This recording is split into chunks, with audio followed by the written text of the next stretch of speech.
بسم اللہ الرحمن الرحیم۔ کیا آپ جانتے ہیں کہ ناسا نے اپنے روورز کو مریخ کی سطح پر کیسے لینڈ کیا تھا؟ جب ان روورز کو مریخ کی سطح پر گرایا گیا تو ان کی سپیڈ 48,000 کلومیٹر پر آور تھی۔ اس تیز رفتاری کو ناسا نے کیسے کنٹرول کیا، آج جانیں گے اس ویڈیو میں۔ ناسا کے روورز کامیابی سے لینڈ کرنے کے بعد کیسے کام کرنے لگے؟ دوستو، آج ہم ان تمام سوالوں کے جواب جانیں گے۔ مزید ویڈیو دیکھنے سے پہلے اردو سائنس چینل سبسکرائب کر لیں۔ ناسا نے مریخ تک پہنچنے کے لیے کئی بار کوششیں کی، جن میں سے بہت ساری ناکام ہو گئیں۔ 1999 میں ایک ساتھ 2 مشن ناکام ہوئے، جن میں ایک لینڈر اور ایک آربیٹر شامل تھے۔ اس ناکامی کے بعد ناسا کی امیدیں ٹوٹنے لگیں۔ اس کے بعد ناسا نے بھرپور زور لگا کر ایک اور کوشش کی۔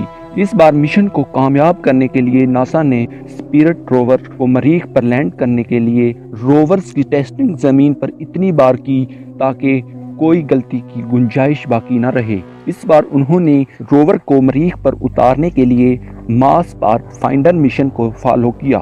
ناسا اس سے پہلے بھی مریخ پر روور اتارنے میں ناکام ہو چکا تھا۔ ناسا کو اچھی طرح معلوم تھا مریخ پر اس بار بھی روور کو اتارنا اتنا آسان نہ ہوگا۔ مریخ کے ایٹماسفیئر میں چکر لگا رہے آربیٹر سے مریخ کی سطح پر روور اتارنے کو سائنسی زبان میں انٹری ڈیسنٹ اینڈ لینڈنگ کہا جاتا ہے۔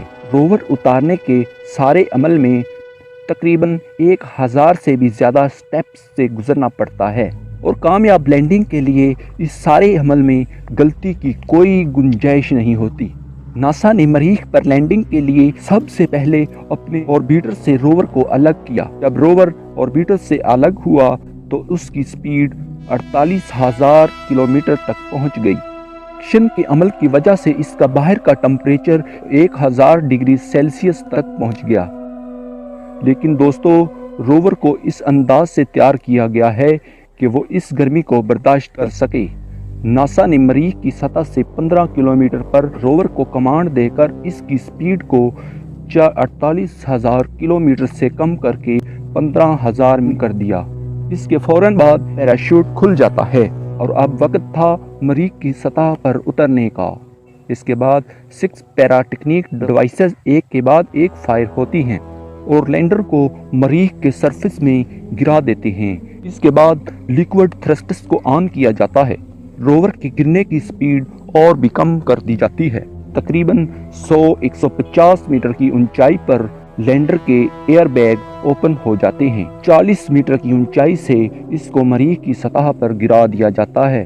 اتنی اونچائی سے گرنے پر لینڈر فٹ بال کی طرح باؤنس کرتا ہے اور آہستہ آہستہ انرجی ختم ہونے پر مریخ کی سرفیس پر گر جاتا ہے۔ تقریباً 40 منٹ بعد بالز کی ہوا نکل جاتی ہے اور لینڈر باہر نکلتا ہے اور اپنا کام شروع کر دیتا ہے، اور اس طرح ناسا نے مریخ پر اپنے لینڈر کو کامیابی سے اتار لیا۔